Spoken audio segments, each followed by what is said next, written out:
Bezrat Hashem, Ça sera quand le show? c'est tous les jeudis normalement à 20h. Voilà, tous les jeudis à 20h normalement il y a un cours pour les ados. Voilà, ça sera ici. Garçon devant, fille derrière, comme d'hab. Voilà. J'ai pensé intéressant de traiter Bezrat Hashem le thème de Rabbi Shimon Bar Yochai, parce que je m'appelle Shimon. Non, parce que tout simplement, à la fin de la semaine, dimanche, il y aura la Eloula. Et vous savez que c'est quelque chose de pélé. Hein, des milliers de juifs qui viennent sur le kéver de Rabbi Shimon. Des milliers pour faire la Eloula, pour allumer le feu de Rabbi Shimon, pour être là, pour prier. Et les gens, ils voient des miracles. Ils voient des miracles. Encore une fois, j'étais impressionné dans mon collège. Il y a un Israélien qui vient d'arriver. Et on était dans la voiture, on rentrait. Et je lui ai dit, parle-moi un peu de Rabbi Shimon. Parce que je fais un shiur jeudi, j'ai un shiur mercredi. Et moi, j'aimerais avoir des chidushim sur Rabbi Shimon. Parle-moi un peu de Rabbi Shimon. Et il m'a dit quelque chose d'incroyable. Il m'a dit, tu sais, moi, je vais te dire un truc. Dans ma famille, nous, dès qu'on a un problème, c'est Rabbi Shimon. C'est-à-dire que nous, dès qu'on a un souci dans notre famille, on voyage chez Rabbi Shimon, et voilà. Et il m'a raconté l'histoire, il m'a dit des trucs incroyables. Il m'a dit sa sœur, elle n'avait pas d'enfant pendant 11 ans. Pas d'enfant pendant 11 ans. Sa mère, elle a loué un steamer. Elle a loué un steamer. Je ne suis pas suffisamment israélien, je suis désolé. Elle a loué un steamer là-bas dans le nord, à côté du kéver de Rabbi Shimon. Pendant 40 jours, 40 nuits, elle était sur le kéver de Rabbi Shimon. Jour et nuit, jusqu'à ce qu'elle n'ait plus de force, elle va se reposer. 40 jours, 40 nuits sur le kéver de Rabbi Shimon pour prier pour que Bezrat Hashem elle puisse avoir un enfant. 9 mois après, elle a eu un enfant. Il m'a raconté que son père, il a eu une opération au cœur ouvert, ils ont sorti le cœur, tout le cœur était bouché, un truc de fou. Ils ont payé un spécialiste, je sais pas où, des milliers. Pourquoi? Parce qu'il fallait faire l'opération. Ils l'ont fait venir, je crois, des États-Unis ou je sais pas d'où. Bref, une grosse opération. Et qu'est-ce qui s'est passé? C'est bien. Non, c'est un Chiloni. C'est un professeur Chiloni d'Israël. Excusez-moi, mais bon, ils ont quand même payé des milliers. Et lui, qu'est-ce qui s'est passé? Donc, ils ont fait l'opération. Et le jour de l'opération, il y a un truc que je connaissais pas, ça s'appelle Tikkun Karet. Vous avez déjà entendu parler de ça? Vous savez, il y a un truc qui s'appelle Tikkun Karet. Ça veut dire qu'on étudie à partir de la tombée de la nuit. Ils étudient toute la nuit, toute la journée, en jeûnant. Et je sais plus, il y a un truc spécial à faire. Bref, ça s'appelle Tikkun Karet. Et maintenant, eux, ils ont fait ça. Le Mekoubel, il leur a dit, allez faire Tikkun Karet. Ils sont partis faire Tikkun Karet. Ils ont étudié avec tous les frères, avec Retsiminian. Ils ont étudié toute la nuit, Il a dit, écoutez bien, l'opération s'est passée à merveille. Ouais. Et le professeur, Chiloni, il a dit, je peux vous dire quelque chose. Mes doigts, ils allaient tout seuls. Et tout, c'était une opération, je sais pas moi, de 6 heures, je sais pas combien, 8 heures sur le cœur, un truc de fou. Il dit, mais mes doigts, ils faisaient l'opération tout seul. Pendant que eux, ils étaient là-bas. Il m'a raconté une autre histoire incroyable. Il y a un cousin, lui, qui a fait un accident de voiture, mais mortel, vraiment. Et il était entre la vie et la mort, le coma total. Il a dit 3 jours où maintenant, il n'y a aucune réponse du cerveau, c'est-à-dire mort clinique. Et qu'est-ce qui se passe? C'est pareil, ils ont à nouveau fait Tikkun Karet, ils sont partis sur le kéver de Rabbi Shimon, encore une fois. Ils ont commencé à étudier, écoutez bien. Ils ont commencé à étudier, coup de téléphone, il a ouvert les yeux. D'accord? Maintenant, ils continuent leur étude, et plus ils continuaient, plus il a bougé la main. Et maintenant, il suit du regard. Et maintenant, et à la fin, ils ont terminé la journée, ils parlaient. Imaginez, en une nuit et un jour. Ouais, un coma, il est sorti du coma, mort clinique. Ouais. Si vous voulez, les filles, au lieu de vous mettre là-bas, ouais, venez, mettez-vous là-bas. Ouais. Avancez un peu l'étape pour qu'elle...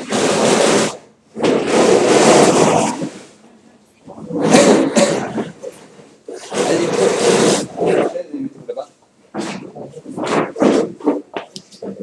Donc, Mamash, quelque chose d'assez incroyable, ouais, mort clinique, et lui, il s'en est sorti pareil. Vous connaissez l'histoire, je pense que vous connaissez tous, ouais, l'histoire qui s'est passée chez Rajbi il y a quelques années là.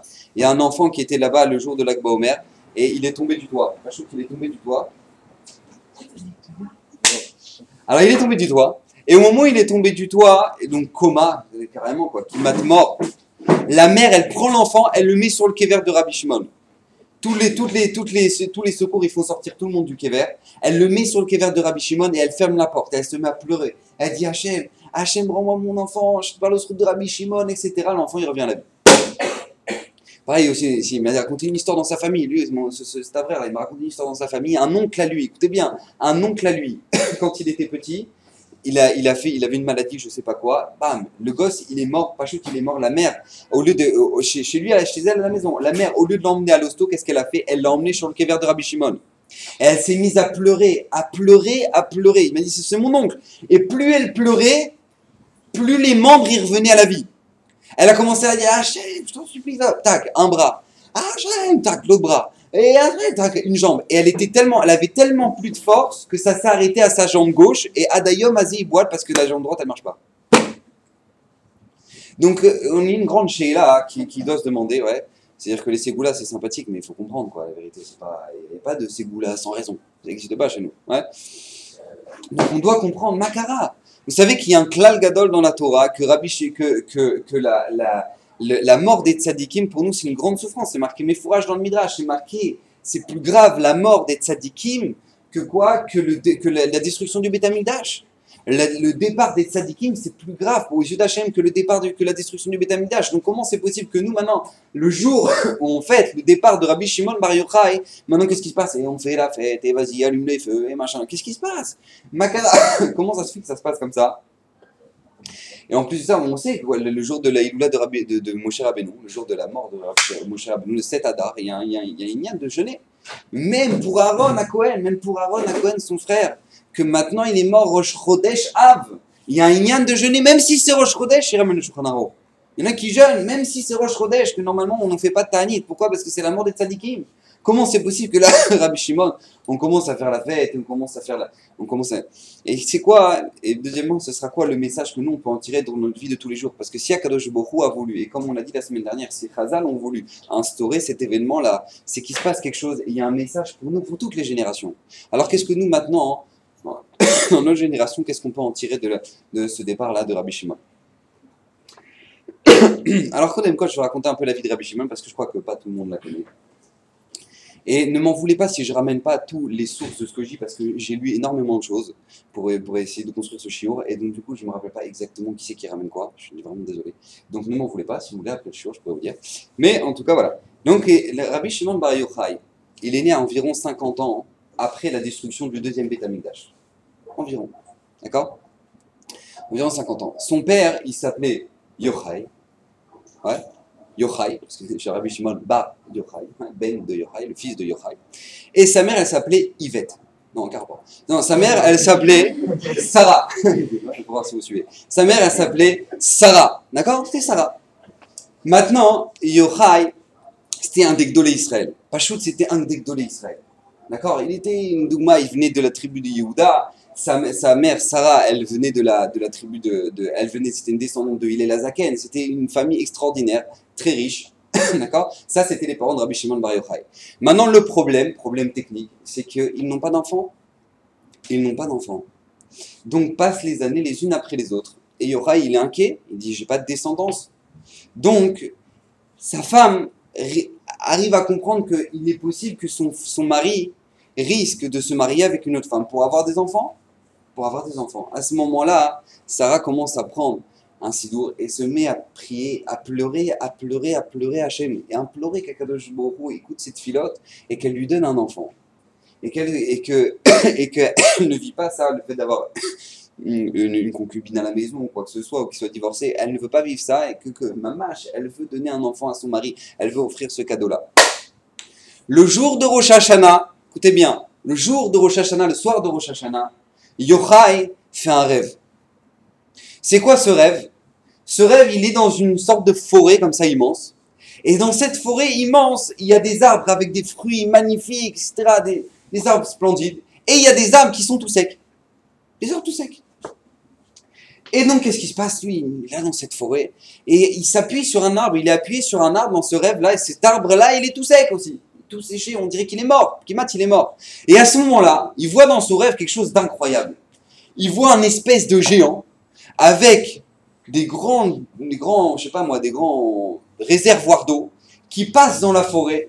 Et sur certains arbres secs, il arrose. Il arrose pour qu'ils poussent.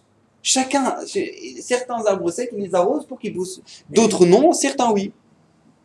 Et il arrive devant l'arbre sur lequel Yochai il est posé. À ce moment-là, cet homme-là sort une fiole d'eau de sa poche. Il ne prend pas des cruches. Il prend une fiole d'eau de sa poche. Et à ce moment-là, il l'ouvre et il la verse sur cet arbre-là sur lequel Yochai est posé. Et donc, cet arbre pousse, et pousse de manière extraordinaire, plus grand que tous les autres arbres. Et il devient un arbre magnifique à tel point que son feuillage, il sent bon, il sent quelque chose d'extraordinaire. Il sort des fruits, des pommes magnifiques. Et à ce moment-là, qu'est-ce qui se passe? Il se réveille. Tout ça, c'est la nuit de Rosh Hashanah. Yochai va voir sa femme, il dit, ma femme, le rêve, il est pas shoot. Ouais, c'est badal, quoi, c'est pas shoot, quoi. Un rêve comme ça, hein, c'est pas shoot. La femme, c'est pas shoot. Alors, il explique à sa femme, il dit, regarde, on est le soir de Rosh Hashanah. À Rosh Hashanah, il y a une ségoula spéciale, c'est que Akadosh Baruch Hu, c'était cette fête-là qu'Akadosh Baruch Hu, il est gozer. Quelles sont les mamans qui auront le sroud d'avoir des enfants? Comme c'est marqué que Sarah, elle a eu le sroud d'avoir un enfant quand? Le jour de Rosh Hashanah. Hana, quand est-ce qu'elle a imploré? À Rosh Hashanah, et elle a été gozer que Hana, elle aura un enfant qui sera Shmuel. Le jour de Rosh Hashanah. Donc, il y a une ségoula, il y a un inyan spécial qu'Akadosh Baruch Hu, le jour de... C'est pour ça d'ailleurs qu'on lit la haftara de Rosh Hashanah, c'est là, parce que Sarah, etc. Pourquoi? Parce que tout simplement, la paracha, pardon, parce que tout simplement, c'est le moment où maintenant Sarah a eu un enfant. C'est la paracha qu'on lit à Rosh Hashanah. Et donc maintenant, qu'est-ce qui se passe? Il dit voilà, tous les arbres que je voyais avec des fruits, tu sais c'est quoi, Sarah? C'est tout simplement des femmes qui ont des enfants, des âmes qui ont des fruits. C'est des arbres qui ont fait des fruits. Alors que tous ces arbres-là qui sont rien, qui sont tout secs, c'est des femmes qui n'ont pas eu le sroud d'avoir des enfants. Vient la Xéra de Rosh Hashanah, et qu'il y en a qui vont avoir le sroud cette année-là d'avoir des enfants. Donc certains arbres secs ont mérité d'avoir de l'eau pour pouvoir faire grandir des fruits. Maintenant, qu'est-ce qui se passe? Moi, je te vois, toi, t'es l'arbre. T'es l'arbre sur lequel je suis posé, c'est toi. Et toi, tu n'as pas d'enfant. Donc par le sroud de l'eau qu'il a versé, eh ben, tu auras un enfant extraordinaire. Mais par contre, j'ai un problème, il dit Yochai. Il reste pour moi un grand problème. C'est quoi? C'est tout simplement... Je ne sais pas pourquoi, comment ça se fait qu'il n'a pas arrosé avec l'eau qu'il avait sur son épaule. Comment ça se fait qu'il a sorti une fiole d'eau et que de cette fiole d'eau, il va arroser. Pourquoi il n'a pas pris de l'eau qu'il avait sur ses épaules? Alors Sarah, elle dit, bah, tout simplement, quand on a une question, qu'est-ce qu'on fait? Hein? Quand on a une question, qu'est-ce qu'on fait? Eh ben, on va voir le Rav. Et c'était qui le Gaonador? C'était qui le Gadolador à l'époque? C'était Rabbi Akiva. Donc Sarah, elle dit à Yochai, puis on va voir Rabbi Akiva, peut-être que lui, c'est sûr que Rabbi Akiva, il va nous expliquer. Donc il raconte tout le rêve à Rabbi Akiva. Et à ce moment-là, qu'est-ce qui se passe? Rabbi Akiva leur dit quelque chose d'extraordinaire. Tout le rêve, c'est comme Yochai il l'a interprété. Mais comment ça se fait que cet homme-là a sorti une fiole spéciale de sa poche pour arroser cet arbre-là? C'est parce que c'est par un mérite spécial qu'il va y avoir cet enfant-là que vous allez avoir. Par le mérite des tfilotes de Sarah et de ses pleurs. Et cet enfant-là, il va être un enfant qui va dépasser tous les autres. Ça va être un futur Gadol Be-Israël. Et de là est né Rabbi Shimon Bar Yochai. Pourquoi il s'appelait Shimon? Parce que tout simplement, ces tfilotes ont été écoutées. Ouais, Shimon, les tfilotes ont été écoutées. C'est pour ça qu'il s'appelle Rabbi Shimon Bar Yochai. Maintenant, Rabbi Shimon Bar Yochai, à l'âge de 5 ans, il va rentrer à la yeshiva de Rabban Shimon ben Gamliel. Ouais, Rabban Gamliel. Le Rabban Gamliel, à l'âge de 5 ans, il va commencer à la yeshiva. Il va être l'élève de Rabbi Akiva pendant 13 ans. Ouais, il aura Rabbi Yoshua et Rabbi Uda ben Baba. Ce sera ces deux maîtres à Rabbi Shimon, donc en dehors de Rabbi Akiva. D'accord? Maintenant, vous savez que l'événement connu dans la vie de Rabbi Shimon, il va y avoir un vikouar. La Gemara nous raconte l'histoire dans Shabbat. Vous pouvez regarder, c'est Daf Lag. Ouais, comme Lag Baomer, Lamed Gimel, ouais, Daf Lamed Gimel, vous regardez, c'est l'histoire de Rabbi Shimon. Et là-bas, il y avait 3 Gdoli Israël. C'était qui, je vous les rappelle, excusez-moi.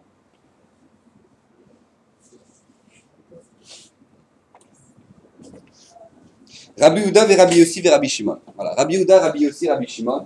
Ils étaient assis, les trois, et ils discutaient sur ce que les Romains ont fait.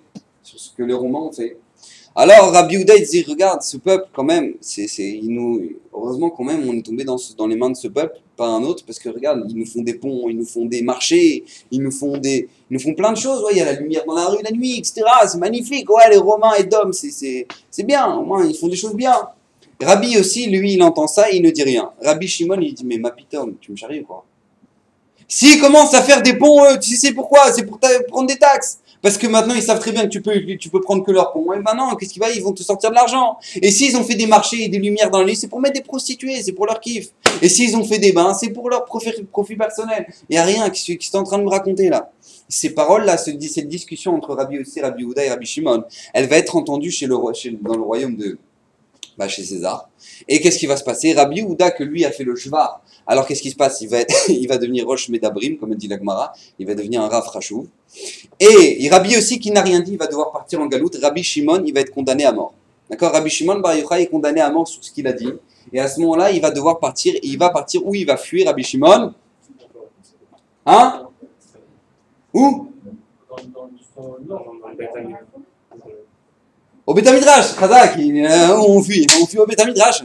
Et donc du coup, qu'est-ce qui se passe? Il va au Beth Midrash, il va étudier la Torah au Beth Midrash avec son fils Rabbi Eliezer. Et donc, qu'est-ce qui se passe? Ils étudient ensemble, mais le problème, c'est quoi? C'est que sa femme, c'est pas un problème, ça mais c'est que sa femme, en fait, tous les jours, ramenait à manger.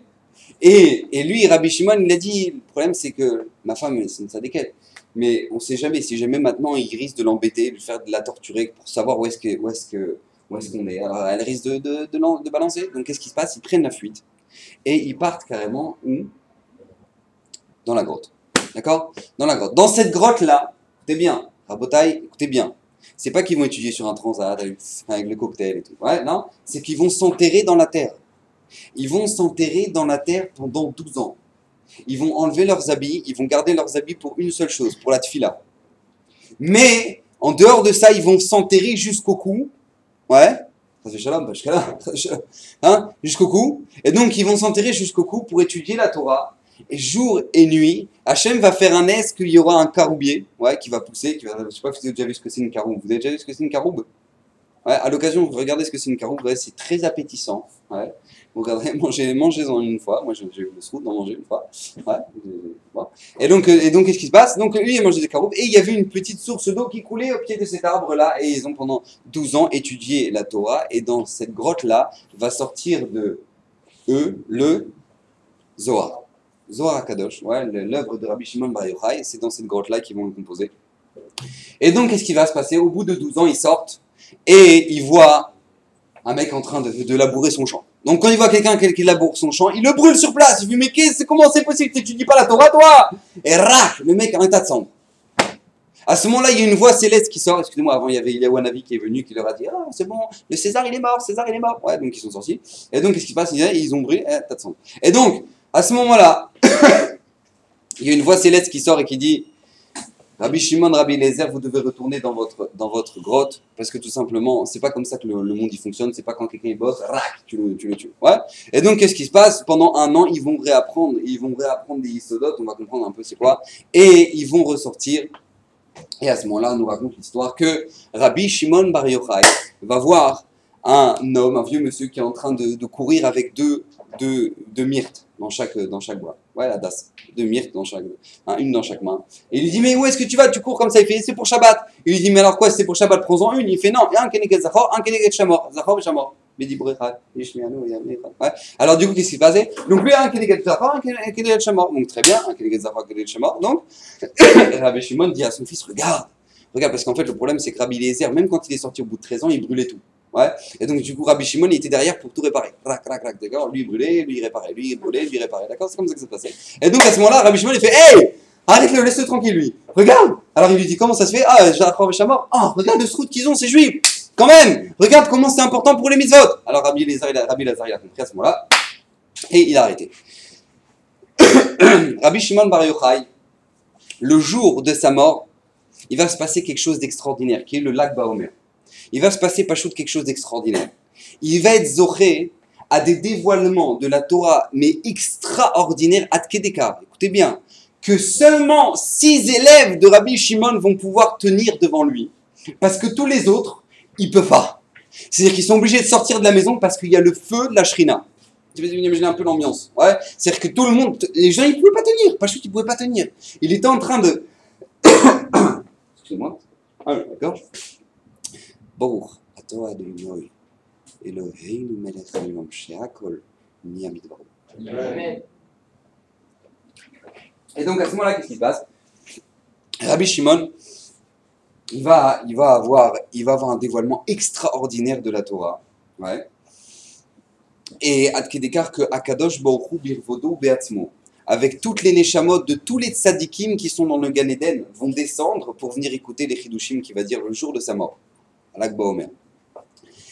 Rabbi Shimon va mourir de mitat neshika. Vous savez c'est quoi le mitat neshika? Vous savez c'est quoi neshika? Ouais, je suppose.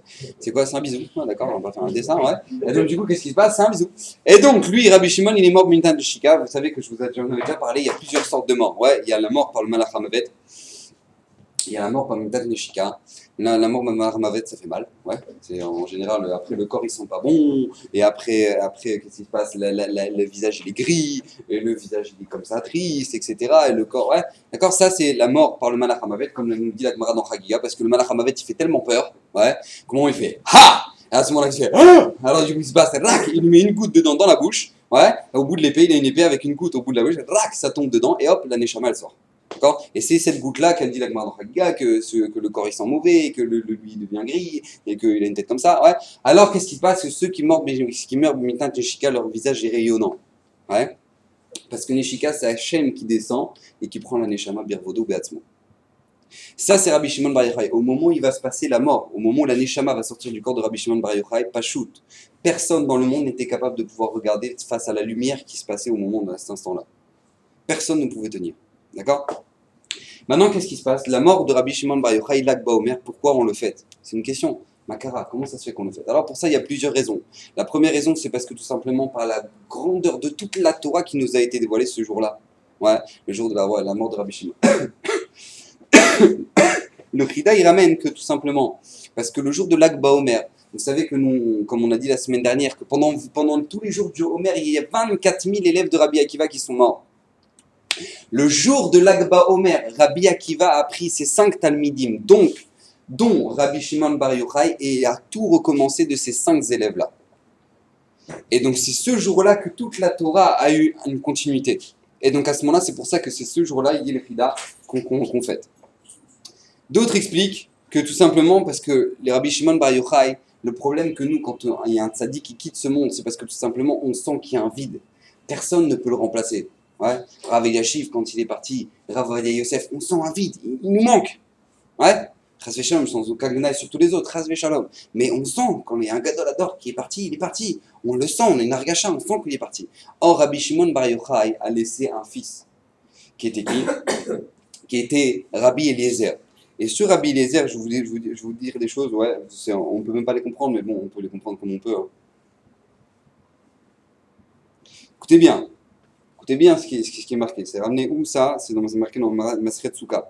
Amar Rabbi Chizkia, Amar Rabbi Yirmiyah, Mishum Rabbi Shimon Bar Yochai. Écoutez bien ce qu'il dit Rabbi Shimon Bar Yochai. Raïti bne Alia. J'ai vu des gens qui grandissent en Torah. J'en ai vu. Ve'em Muatim. Mais il n'y en a pas beaucoup. Imelef en, s'ils sont 1000. Ani ubni mehem. Moi et mon fils, on en fait partie. Imeahem, ani ubni mehem. Et s'ils sont 100, alors moi et mon fils Rabbi Eliezer, on en fait partie. Imshtaim em, ani ou benihem. S'il n'y en a que 2, alors c'est moi et mon fils. C'est-à-dire, écoutez bien, parce que le Midrash Bereshit, écoutez, le Midrash Bereshit, Rabbi Chizkia Beshem Rabbi Yirmiyah, Amar Kach, Amar Rabbi Shimon Bar Yochai. En haolam yachol la'amod bepachot mishloshim tzadikim. Le monde ne peut tenir 130 tzadikim. Moi je connais 36, en tout cas c'est marqué 100. Bepachot mais 30 tzadikim. Qui Avraham Avinu, qui sont comme Avraham Avinu aux yeux d'Hachem. Italtin inun, anan ubri trin mineron. Et si jamais ils sont 30, c'est pas bien.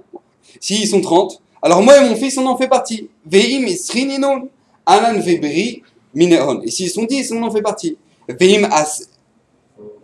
Veim isrin, pardon, s'ils sont 20. Si veim asara inun, anan ubri mineron. S'ils sont 10, alors on en fait partie. Veim chamisha inun, anan ubri mehen. S'ils sont 5, on en fait partie. Veim trim inun, ana ubri hen. Veim chad en, ana hen. Et s'il y en a qu'un, il y en a moins. C'est dit Rabbi Shimon Bar Yochai. Je ne sais pas si vous imaginez un peu ce que ça veut dire. Ouais. Donc ça veut dire que Rabbi Shimon Bar Yochai, il a laissé avec lui son fils Rabbi Eliezer. Donc au moment où lui, il est parti, il restait Rabbi Eliezer. Donc le Ham Israël n'a pas tellement ressenti la différence, parce que de toute façon, il restait un tzaddik comme Rabbi Eliezer sur terre. C'est pour ça que tout simplement, ils n'ont pas pris le deuil. Au contraire, c'était un jour de joie, parce qu'on était Saméar que Rabbi Shimon Bar Yochai remonte Began Eden. Maintenant, vous savez que Rabbi Shimon Bar Yochai nous dit, ça c'est le Harizal, ouais, il nous dévoile que c'était la Neshama de Moshe Rabbeinu. D'accord? C'était une étincelle de la Neshama, Shoresh Neshama, la racine de la Neshama de Moshe Rabbeinu. C'est pour ça qu'il y a des choses qui ressemblent. Ouais, de la même manière que Moshe Rabbeinu a dû fuir Paro, ouais, parce qu'il était menacé de mort. Pareil, Rabbi Shimon Bar Yochai, il doit fuir la royauté, il doit fuir César. Pourquoi? Parce qu'il est menacé de mort. Où Moshe Rabbeinu, il va avoir le dévoilement d'Hachem. Où? Dans le désert. Ouais, dans l'emploi au milieu du désert. Donc qu'est-ce qui se passe? Pareil pour Rabbi Shimon Bar Yochai, où il va avoir le dévoilement d'Hachem? Dans la grotte, d'accord? Donc ça, c'est toutes des choses qui ressemblent. C'est pour ça que d'ailleurs, le jour où tombe l'Akba Omer, par exemple dimanche, ouais, cette année, et ben vous regardez à Sukkot, vous savez que Sukkot, il y a les Ushpizim, il y a les invités. Il y a des invités de chaque jour. Ouais. Ça commence par Abraham, Yitzhak, Yaakov, Yosef, Moshe, Aaron, David. Ouais. Et donc qu'est-ce qui se passe? Puis toutes les Ushpizim, et le jour où tombe l'Akba Omer, et ben sachez que ce sera le jour où tombera le Ushpizim de Moshe Rabbeinu. D'accord? Tout ça, c'est des allusions, c'est des rimatim que j'ai vu. Ouais. Et sachez un klal gadol, pour faire comprendre la grandeur de Rabbi Shimon. La halacha, dans le Talmud, ne va jamais comme Rabbi Shimon. La halacha ne va jamais comme Rabbi Shimon Bar Yochai. Pourquoi? Parce que tout simplement, la génération ne pouvait pas comprendre la grandeur de la Torah de Rabbi Shimon Bar Yochai. C'est-à-dire que vous savez, et ça c'est un klal gadol, et ça on en avait déjà parlé une fois, c'est que tout simplement, dans la Torah, ce qui nous intéresse, c'est pas la vérité absolue. La vérité absolue, ça ne nous intéresse pas parce que ça ne nous parle pas, on ne la comprend pas. Ce qui nous intéresse, c'est le émet. Le émet selon ce que nos gdolim y comprennent, selon ce que nos chachamim y comprennent. C'est pour ça que dans la Torah, on va toujours selon la majorité. Si la majorité des chachamim pensent comme ça et qu'il y en a un qui pense comme ça, et ben la halakha va comme la majorité parce que c'est eux qui représentent le Ham Israël. Donc la halakha ne peut jamais aller comme Rabbi Shimon Bar Yochai parce que tout simplement personne n'est arrivé à la darga de Torah de Rabbi Shimon Bar Yochai. Vous savez qu'une fois Rabbi Shimon Bar Yochai, quand Rabbi Shimon Bar Yochai est sorti de la grotte, qu'est-ce qui s'est passé? Il a vu un miracle incroyable qu'Hachem lui a fait. Hachem lui a fait un miracle extraordinaire. C'était quoi? C'est tout simplement, il a eu un caroub et de l'eau. Alors il s'est dit, mais moi je dois faire quelque chose. Je me sens, Hachem il m'a fait un chesed chinam comme ça. Moi je me dois de faire quelque chose. Donc qu'est-ce qu'il a fait Rabbi Shimon? Il a dit, voilà, je vais faire du chesed, voilà, je sais pas, qu'est-ce que vous voulez que je fasse? Alors la ville de Tveria, elle avait un problème. Ouais, Tibériade.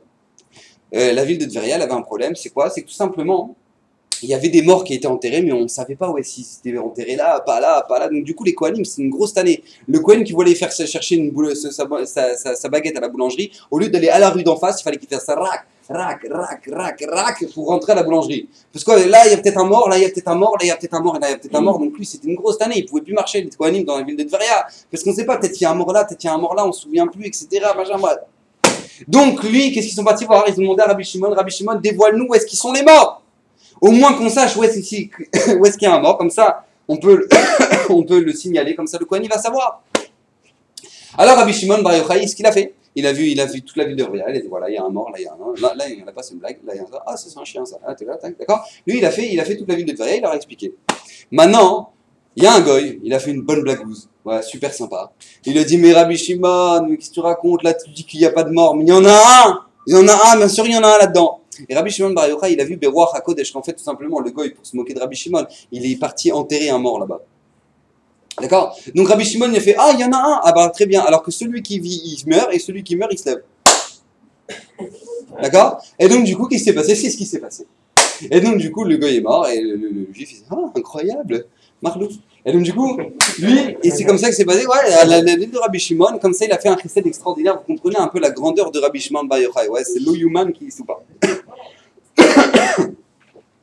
Maintenant, Rabbi Shimon Bar Yochai, il a écrit une œuvre extraordinaire qui s'appelle quoi? Le Zohar. Maintenant, le Zohar, vous savez que dans la Torah de Moshe Rabbeinu, au moment où il est monté au Har Sinaï, il a reçu toute la Torah, Moshe. D'accord? Moshe Pachout, il a reçu toute la Torah. Maintenant, dans la Torah, vous savez qu'il y a 4 niveaux. Ouais. Il y a ce qu'on appelle le Pardes, c'est-à-dire qu'il y a le Pshat, le Remez, le drash et le sod. D'accord? Pshat, remez, drash, sod. D'accord? Maintenant, qu'est-ce qui se passe? Écoutez bien, parce que là, ça demande un peu de... Pshat, remez, c'est les premières lettres du mot pardes. D'accord? Pardes. Donc, dans la Torah s'étudie de 4 manières. Il y a le pshat, tu peux lire le pshat, et il y a le remez qui est caché derrière, il y a le drash qui est caché, et il y a le sod. D'accord? Maintenant, je vous donne un exemple. D'accord? Je vous donne un exemple, comme je peux vous donner un exemple, je sais pas moi, les Sfirat HaOmer. Sfirat HaOmer ou Sfartem, lachem machrot Shabbat, 50 jours. Ouais, vous compterez le lendemain du Shabbat, 50 jours. Maintenant, c'est marqué ou Sfartem, lachem machrot Shabbat, donc qu'est-ce que tu apprends? Le pshat à Pashut, c'est quoi? C'est que tu vas compter 50 jours. D'accord? 50 jours, très bien. Maintenant, ça c'est le pshat. Le remez qui se cache derrière tout ça, qui se cache derrière la Sfira, c'est tout simplement que pourquoi Hachem nous demande de compter Sheva Shabbatot, 7 semaines, c'est parce que tout simplement 7, c'est comme celui qui est impur, de l'impureté du Zav et de la Zava. Ouais, qu'il faut une semaine pour se purifier. Donc eux, comme c'était une grande impureté, alors fallait 7 fois 7, d'accord? Ça c'est le remez, c'est pour ça que on doit compter 50 jours pour se purifier ces 50 jours-là, d'accord? Ça c'est le remez qui est derrière. Le drash c'est quoi? Le drash, c'est parce que tout simplement, pourquoi 50 jours? Pourquoi 49 jours? Enfin 50, mais qui arrive à 49 le jour de Shavuot 50. Parce que tout simplement, on a 49 moyens d'acquérir la Torah. D'accord? 48 moyens, 48 passages, 48 kinyanim, ça s'appelle, pour avoir la Torah, nous dit dans la Mishnah dans Pirkei Avot. Donc chaque jour, on doit en travailler un pour arriver le 49e jour, on fait Chazara de tout, et donc arriver le 50 jours de Shavuot. Donc ça, c'est quoi? C'est le drash, d'accord? Donc dans un même pasouk, on peut voir, après le sod, je le connais pas, excusez-moi, d'accord? Mais je le connais pas. Et donc maintenant, qu'est-ce qui se passe? Écoutez bien, c'est pas seulement ça, c'est pas seulement que dans un pasouk, tu as le pshat, le remez, le drash, le sod, c'est que dans chaque niveau de Torah, il y a ces 4 niveaux-là. Donc c'est-à-dire que dans le pshat, tu as le pshat, remez, drash, sod.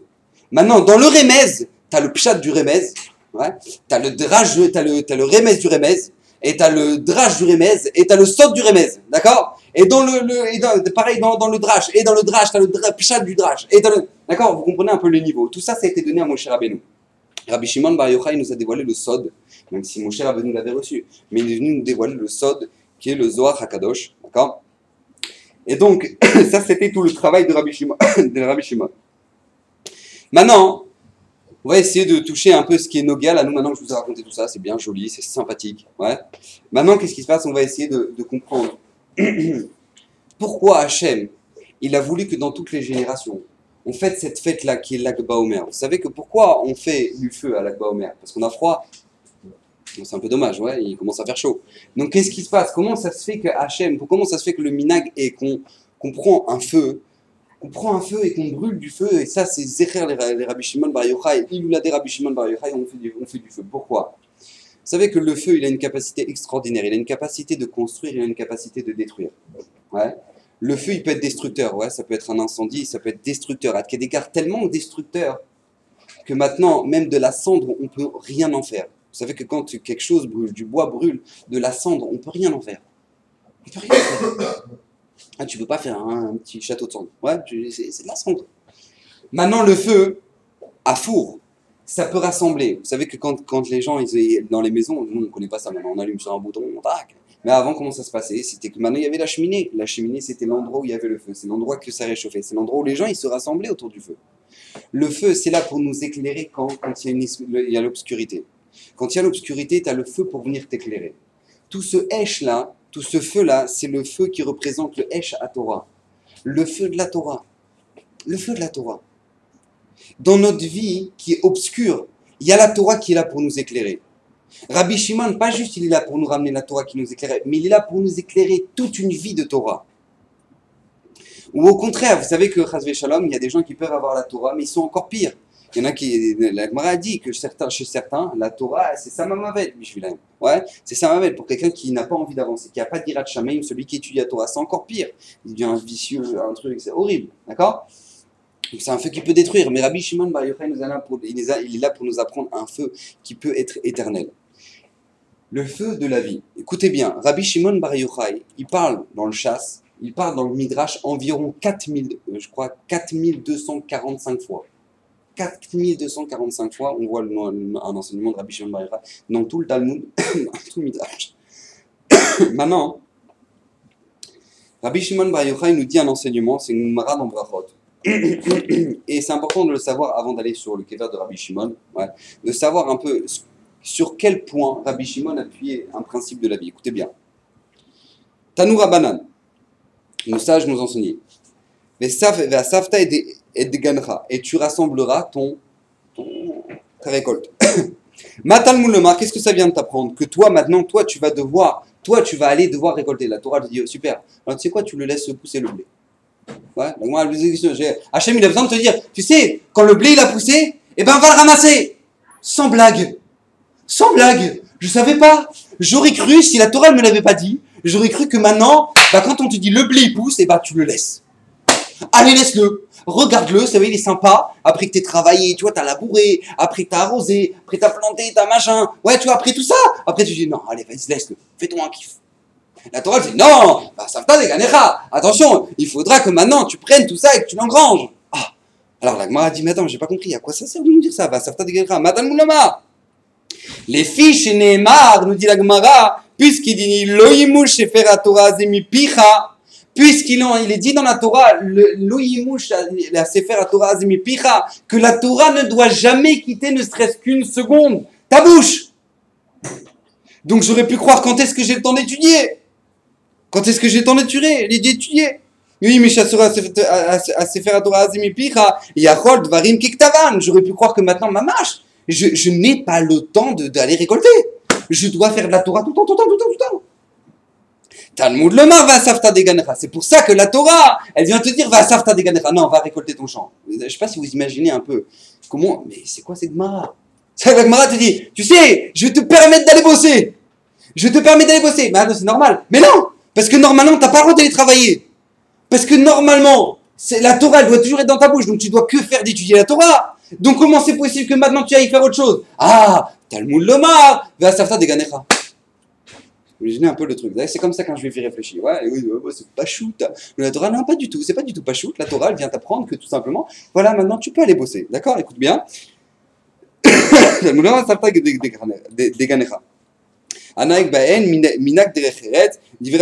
Rabbi Ishmael. Et ça, c'est l'avis de Rabbi Ishmael. Écoutez bien. Ça, c'est l'avis de Rabbi Ishmael. Rabbi Shimon Bar Yochai. Écoutez bien l'avis de Rabbi Shimon Bar Yochai. Venons, on te fait un peu de Gemara, ouais, pour les filles. Rabbi Shimon Bar Yochai. Rabbi Shimon Bar Yochai Omer, Efshar Adam Choresh Beshat Harisha. C'est possible qu'un homme il laboure au moment où il faut labourer. Vezora Beshat Zria, Vekoter Beshat Ksira, Vedash Beshat Edisha, Vezora Ma Torah, Mate Alea. Rabbi Shimon Bar Yochai pose une question, il fait j'ai pas compris. Alors si toi tu commences à me permettre d'aller bosser, alors j'ai un problème. Parce qu'à un moment il faudra aller labourer, à un moment il faudra aller planter, à un moment il faudra aller arroser, à un moment il faudra aller récolter, à un moment il faudra aller taper le blé. Et tu dis bah j'ai pas compris. Alors la Torah, Mate Alea. Et la Torah, qu'est-ce qui va se passer? Ouais, j'ai compris. Je dis aller bosser. Enfin bah si je veux bosser, alors je donne une voiture. Ah, je donne une voiture, alors je donne le métro. Et puis je donne le métro, et puis alors du coup ça me prend mes horaires. Donc je peux pas prier. Et donc là maintenant tu vas bosser. Mais le problème c'est que le patron il veut jusqu'à 7h. Ah jusqu'à 7h, alors il y a une traque qui saute. Bon alors du coup, alors mais Torah Maté Aléa. Rabbi Shimon il dit mais j'ai pas compris. Si on commence à travailler, Torah Maté Aléa, il comprend pas. Rabbi Shimon Bar Yochai ne comprend pas comment un juif peut aller travailler à Botaï. Vous imaginez? Rabbi Shimon ne comprend pas. Torah Maté Aléa. Et là, Bezman chez Israël aussi mretsono chez Makom, mais l'artan na signalé d'acherim. Alors moi, je vais t'expliquer pourquoi la Torah te dit va savta de ganecha. Rabbi Shimon, il va t'expliquer, il va te dire, tu sais pourquoi la Torah te dit va récolter ce qu'il y a dans ton champ. Je vais t'expliquer. Et dis parce que tout simplement, qu'est-ce qui se passe? Au moment où maintenant moi Maintenant, qu'est-ce qui se passe? Si le Ham Israël font la volonté d'Akadosh Baruch Hu, alors le Ham Israël font la volonté d'Hachem. Alors très bien, si le Ham Israël font la volonté d'Hachem, eh bien leur travail se fera tout seul. Mais si le Ham Israël ne font pas la volonté d'Hachem, alors ils vont devoir aller bosser. Rabotai, je ne sais pas si vous pouvez imaginer ce que ça veut dire un peu la vie de Rabbi Shimon Bar Yochai. Est-ce que vous vivez la chose? Rabbi Shimon Bar Yochai dit Mefourage dans la Gemara. Je ne comprends pas comment on peut aller travailler. Ad Kedekar, que Rabbi Shimon vivait tellement ça qu'au moment où il est sorti de la grotte, il voit quelqu'un qui est en train de labourer, il le brûle. Il le brûle. Il dit mais je comprends pas, pourquoi tu es dans ce monde?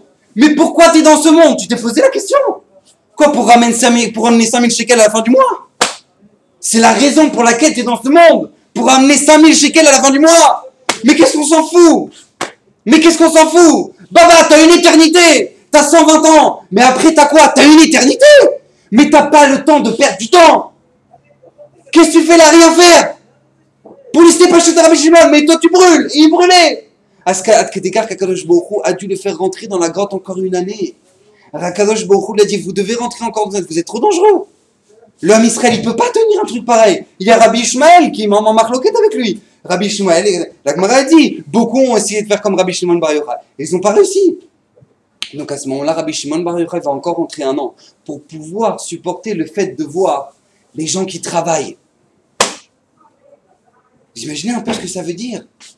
Rabbi Shimon Bar Kolka, c'était Kulotora, une vie Kulotora. Ça, c'est le lèche de Rabbi Shimon, une vie Kulotora.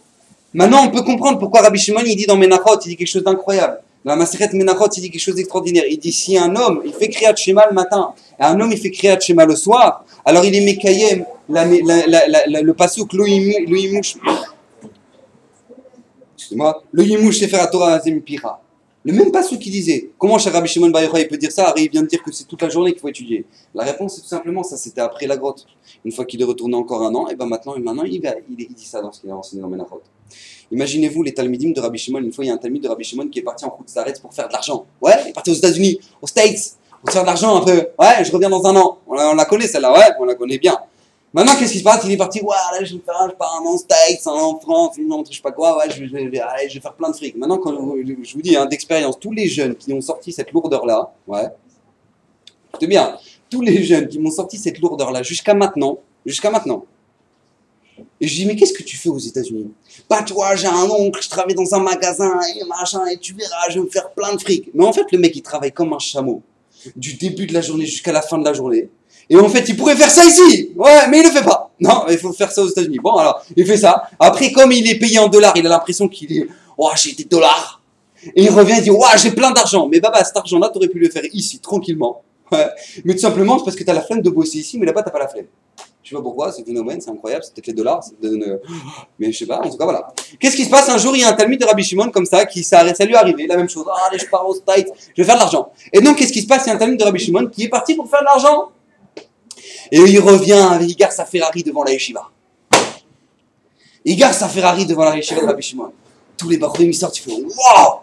Mais qu'est-ce que t'as fait? T'as fait la bourse, toi, Tota. C'est pas possible, t'as fait du forex, t'as déchiré les goïms, c'est pas possible. Qu'est-ce que t'as fait toi maintenant pour gagner de l'argent comme ça? Alors à ce moment-là, qu'est-ce qui se passe?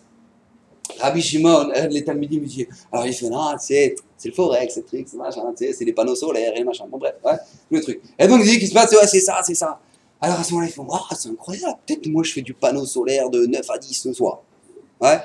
À ce moment-là, Rabbi Shimon, quand il voyait qu'il y avait une ambiance comme ça dans la yeshiva, écoutez bien ce qu'il a fait. Il leur a tous mis des claques, non je rigole. Non, il les a fait sortir, il a dit, Rabotai, levez-vous. Venez avec moi. Ils étaient là-bas, à Tveria, là-bas dans les plaines du Nord. Et il dit comme ça, je vais vous le dire, mes fourrages, c'est très joli. Personne ne peut remplacer Rabbi Shimon. Écoutez bien ce qu'il dit.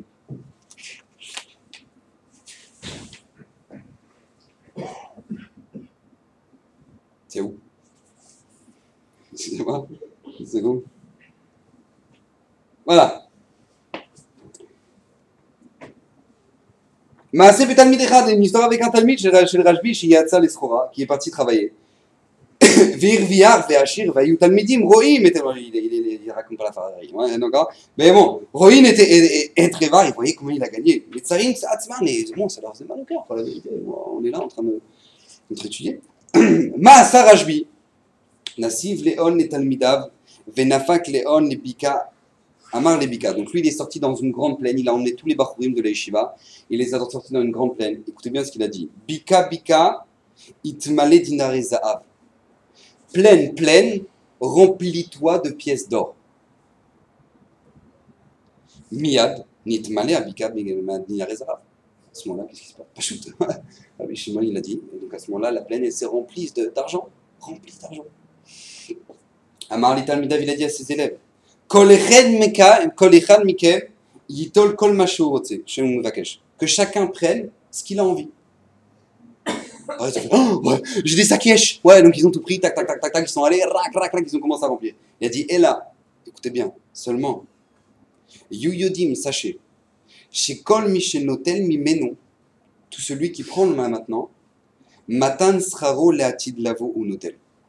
Sachez qu'il prend son srout dans le Olamaba. Comme c'est la diable chez lui. Sachez que maintenant, c'est vrai, tu peux avoir la belle vie et machin, et truc. Mais d'où ça sort? Vous savez, je vous l'ai déjà dit ça, l'argent. Je vous l'ai déjà dit l'argent. Le monde, il fonctionne dans un équilibre parfait. Un truc incroyable. Le monde fonctionne avec un équilibre parfait. C'est-à-dire que vous savez qu'un déséquilibre dans l'atome, ça fait une bombe atomique. D'accord? Donc c'est pour vous dire combien le monde doit être en équilibre parfait. La Terre, machin, tout doit être parfait en équilibre. Parce que sinon le monde ne peut pas fonctionner.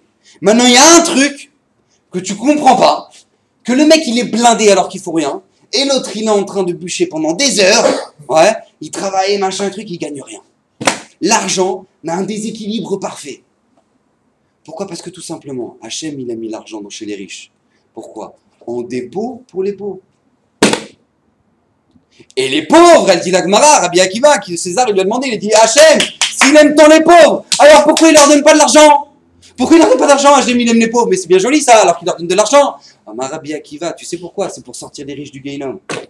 C'est pour que les riches, ils ont le srout de sortir du Gehinnom. Comment? En faisant de la tzedaka. Pourquoi? Parce que c'est à nous de faire le rééquilibre. Rabbi Shimon Bar Yochai, il a dit, regardez, prenez l'argent, allez, faites de l'argent. Mais sachez que forcément, quand c'est pas Magia là, nous, c'est qu'on est en train de forcément de taper quelque part. Ouais. En général, quand vous mettez une carte bleue et que vous tapez 500 shekels, alors que vous savez que vous avez 0 sur le compte, et vous tapez 500 shekels et il y a 500 shekels qui tombent, tu vas pas te dire, oh ouais, je savais pas que j'avais 500. Ouais, c'est qu'en général, après le banquier va faire le plaisir de te rappeler pour la 10e fois en appel masqué, parce que tu réponds pas. Ouais. Et donc, puisque tu réponds pas, donc il va t'appeler en appel masqué. Il dit, oui, Marlouf, comment ça va Marlouf? Comment ça se fait? C'est quoi ces retraits là de 500, 1000, machin, truc, et l'argent? Et l'argent? Ouais, il est où l'argent? Ouais, c'est comme ça. Rabbi Shimon dit, c'est comme ça la vie. Comment tu veux croire que maintenant, quand tu tapes l'argent, tu dis, ah bah ouais, bah c'est gratos, voilà, c'est fournisseur officiel. J'ai pas compris. D'où il sort l'argent? D'où il sort l'argent? D'où il sort l'argent? Rabbi Shimon a dit, sachez que si vous prenez ici, vous prenez d'autre part. C'est un klal gadol. Rabbi Shimon, il était là pour nous éclairer dans notre vie. Regarde, c'est quoi l'essentiel dans ta vie? Sache mettre l'essentiel dans ta vie! Sache mettre l'essentiel. Vous savez que le Kohen Gadol, j'ai entendu ça, un chidouche extraordinaire du Rav Vola. Il dit le Kohen Gadol, le jour de Yom Kippour, il rentrait dans le Hichal pour rentrer où? Dans le Kodesh HaKodashim. Maintenant, au moment où il rentrait dans le Hichal, il rentrait, il y avait le pain, la table avec les pains, tac, tac, tac, ouais, la table, le shouchan, avec les 12 pains, et la menorah à sa gauche, d'accord? Donc lui, il rentrait comme ça, il y avait le pain, et les pains, et la menorah à sa gauche. Et où il rentrait, il se dirigeait vers le Kodesh HaKodashim. Maintenant, dans le Kodesh HaKodashim, il faisait son encens, etc. Et quand il ressortait, d'accord, il ressortait comme ça, hop, ouais, il ressortait comme ça, hop. Donc qu'est-ce qui se passe au moment où il ressortait comme ça? Donc il avait donc à sa droite la menorah et à sa gauche le shulchan avec le pain, ouais. Pourquoi ça se passait comme ça? Pourquoi le Kohen ne sortait pas comme ça? Pourquoi il fallait qu'il sorte comme ça? Pour nous apprendre un enseignement extraordinaire.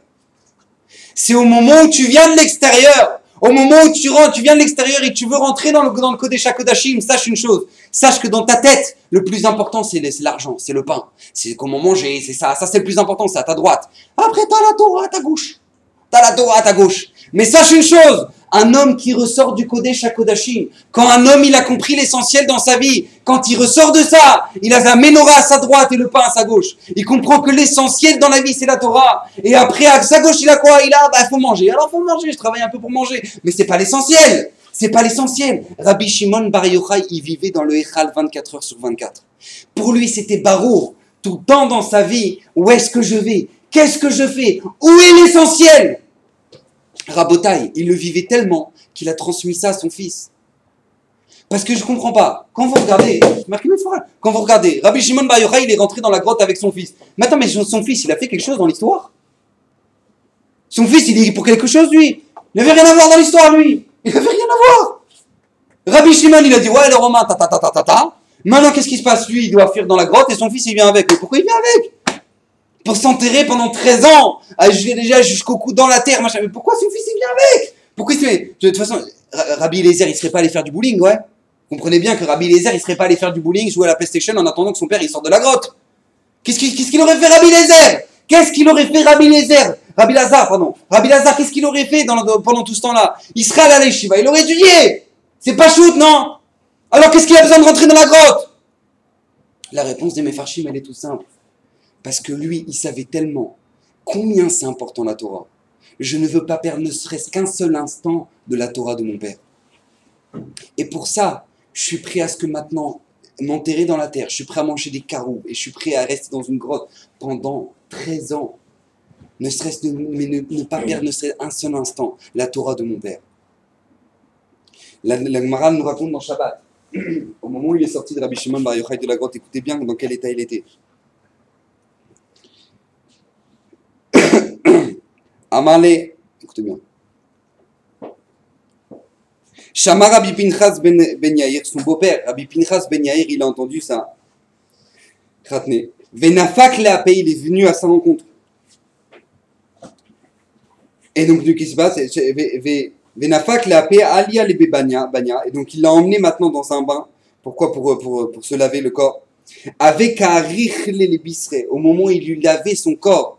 Rabbi Pinchas ben Yair, au moment où il lavait le corps de Rabbi Shimon Bar Yochai, Chazé de Avebe Pile Begoufa. Il voyait que Rabbi Shimon Bar Yochai, il avait des entailles dans tout son corps. Des entailles. Comment vous voulez qu'après 13 ans dans la terre, il n'y ait pas ça? Il avait la peau complètement déchirée, des entailles dans tout le corps. Dans tout le corps. Et Richle les Besre, Chazé de Avebe Pile Begoufa. Avec Abaché. Lui, Rabbi Pinchas ben Yair, quand il voyait ça, il pleurait. Il pleurait. Avec un atrou d'im'at ene et qu'est-ce qui se passe? Les larmes de Rabbi Shimon ben Yair, de Rabbi Pinchas ben Yair, ça coulait et ça tombait dans les blessures de Rabbi Shimon et ça le brûlait. Amarle, oh Eli, il a dit mais j'ai mal.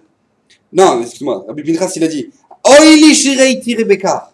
Rabbi Pinchas ben Yair dit oh il souffrait, il dit mais pourquoi, comment ça se fait que je te vois dans un tel état? Amarle, écoutez bien ce que va dire Rabbi Shimon Bar Yochai, écoutez bien. Amarle ashricha shiraitani bekar. Heureux sois-tu que tu m'aies vu dans cet état-là. Pourquoi? Chez ilmale loreitini bekar, parce que si jamais tu ne m'avais pas vu dans tel état, lomatsata bikar, tu n'aurais pas trouvé chez moi la Torah que j'ai maintenant, le Zohar. Il y a une question, j'ai pas compris. Pourquoi Hachem il a pas fait pousser un mango? Ah, fallait de la caroube. Vas-y, va manger de la caroube et juste de l'eau. Fais pousser du coca et un mango. Pourquoi pas? Pourquoi? De toute façon, ça raconte, c'est un miracle. Alors fais pousser un bon manguier avec un petit truc de soda sympathique et il peut boire pendant 13 ans. Au moins, les farottes, il a quelque chose à manger. Non, de la caroube, tu vas te casser les dents avec de l'eau. C'est tout. Parce que tout simplement, pour sortir une œuvre comme le Zohar HaKadosh, il faut savoir s'annuler complètement. Maintenant, moi, je vous dis, dans notre génération, ça ne nous correspond pas. Ouais, on va pas commencer à faire ouais, ça veut rien dire. D'accord, avec qu'on se connaisse déjà le Shulchan Arour avant de faire. Maintenant, qu'est-ce qui se passe?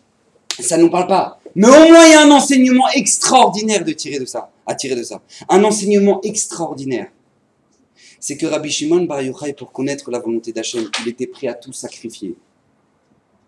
Et maintenant, c'est pas seulement maintenant il était prêt à tout sacrifier. Oh, quand on fait tchouva, et quand on devient religieux, alors après, ça devient dur, parce qu'il y a la famille qui est là-bas derrière, et qui nous dit, ah, elle est devenue religieuse, elle est devenue religieuse, ah, elle met la jupe, ah, elle joue la religieuse, ah, elle lui mytho, oh, j'aurais mis la kippa, oh, le mytho, il met titite, oh, un mytho, oh, un truc, oh, se prend pour qui, ah, là, ouais, c'est pas juste maintenant, c'est lourd de devenir religieux. Rabbi Shimon il disait Ashreni, mais moi je suis heureux de ça. De côté t'es triste, mais moi je suis heureux de ça. Et ça, c'est un klal qui est dans toute la vie, Rabotai. Quand les gens ils vont dire ah mais c'est pas possible, tu peux pas être heureuse quand t'as chaud jusqu'à là. Tu peux pas être heureux quand t'es en jupe jusqu'à là. C'est pas possible. Détends-toi. Pour toi, je suis malheureuse. Mais pour moi je suis heureuse. Mais je suis pas un étalage. Mais je ne suis pas un étalage, je suis une bâtisse Israël. Je suis la fille d'Hachem, je ne suis pas un étalage. Au moment où moi je fais les mitzvot, mais moi je suis heureux, Ashréni, mais moi je suis heureux de ça. C'est ça qui vient t'apprendre Rabbi Shimon. Chacun maintenant dans notre vie, on va faire des sacrifices pour la Torah. Chacun, nous, on va faire des sacrifices dans la Torah parce que chacun doit faire des sacrifices pour la Torah. Pourquoi? Parce que c'est comme ça qu'on finit par être heureux. C'est comme ça qu'on finit par être heureux. Et ça, c'est un klal qui est pas chou dans la vie de tous les jours. Vous avez déjà vu un PDG qui est devenu chef d'entreprise en ne foutant rien?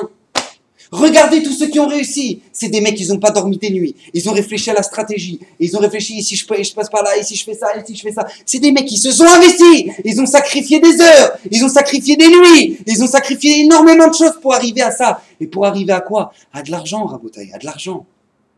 Alors nous, pour arriver pour les Netzar Netzachim, à la Khat Kama Mekama, on doit sacrifier. Mais c'est pas un sacrifice qui est amer. Rabotaï, ce sacrifice-là, ça va se payer content. Ça va être payé content. Regardez, après, vous avez un autre regard dans la vie. Et les gens qui te disent, ça va, détends-toi, des machins. Et le mec, il a divorcé 4 fois, parce que le mec, il se détendait avec la voisine. Et après, qu'est-ce qui se passe, l'autre? Toi, tu te dis, ça va, moi, tout le monde me regarde, tout le monde me touche, tout le monde truc. Alors, Max, bah, super, après, maintenant que pas. Ah, est-ce que vous croyez que j'ai un zivoug? Qu'est-ce qui s'est passé avec mon zivoug? Bah, je sais pas, vous en avez 15 000. 15 000 zivoug. Qu'est-ce que ça fait au bout d'un moment? Ouais, on multiplie, on met la proportion à la fin. Combien ça fait? 15 000 zivoug. Alors j'ai pas compris, toi t'es pas prêt à faire un sacrifice sur ta tsniou, t'es pas prêt à faire un sacrifice sur quoi? Sur ton shomer niga, t'es pas prêt à faire un sacrifice sur ton shalom bayit, mais baba, tu vas gagner à la fin, tu vas gagner, parce que le Boré Olam il t'a dit que t'allais gagner là-dedans. Je vous le dis à chaque fois, combien il y a d'imbéciles, ils sont capables d'aller jouer au loto alors qu'ils ont une chance sur 1 milliard de gagner. Maintenant qu'est-ce qui se passe toi? Dans ta vie, t'as une chance sur 2 de gagner, tu joues pas? Tu joues pas. Et les gens ils jouent pas, ah non je joue pas. Mais t'as une chance sur 2! Ah non, je joue pas. Oh non, une chance sur 2, non. Alors maintenant, qu'est-ce qui se passe? T'as 15 000 personnes qui sont là pour te dire, mais moi j'ai joué, j'ai gagné! Mais moi j'ai joué, j'ai gagné! Je te dis, j'ai gagné! Je dis, oh non, moi ça, non, ça me dit rien. Ouais, pourquoi pas? Bon, alors pour ça, faut faire quoi? Faut faire ça? Ah non, ah non. Et combien ils peuvent être lourds, les gens? C'est pas possible, combien tu peux être lourd? Combien? C'est pour ça qu'à l'Akba Omer, on te dit allume le feu, baba. Allume le grand feu, éclaire ta vie, baba. Parce que là, t'es vraiment dans le noir. T'es vraiment dans le noir. Regarde, c'est où l'essentiel. Regarde, c'est quoi ce feu? C'est le Torah. C'est le Torah, un homme qui toute sa vie a demandé qu'une seule chose, la Torah. À faire la volonté d'Hachem, ne chercher qu'une seule chose, Retzon Hachem. Regardez, à l'heure d'aujourd'hui, il y a encore des milliers et des milliers de gens qui vont sur sa tombe et qui voient des miracles. Pourquoi? Parce qu'à partir du moment où on s'accroche à l'éternité, alors on devient éternel. C'est pas chouette. On baisera Hachem qu'on soit zoré, de pouvoir profiter de ce jour-là comme il faut, que je beaucoup, nous envoie le Shefa, la Bracha, qu'on puisse tous avancer dans la Torah, qu'on puisse tous se rapprocher d'Hachem, et qu'Hachem nous protège.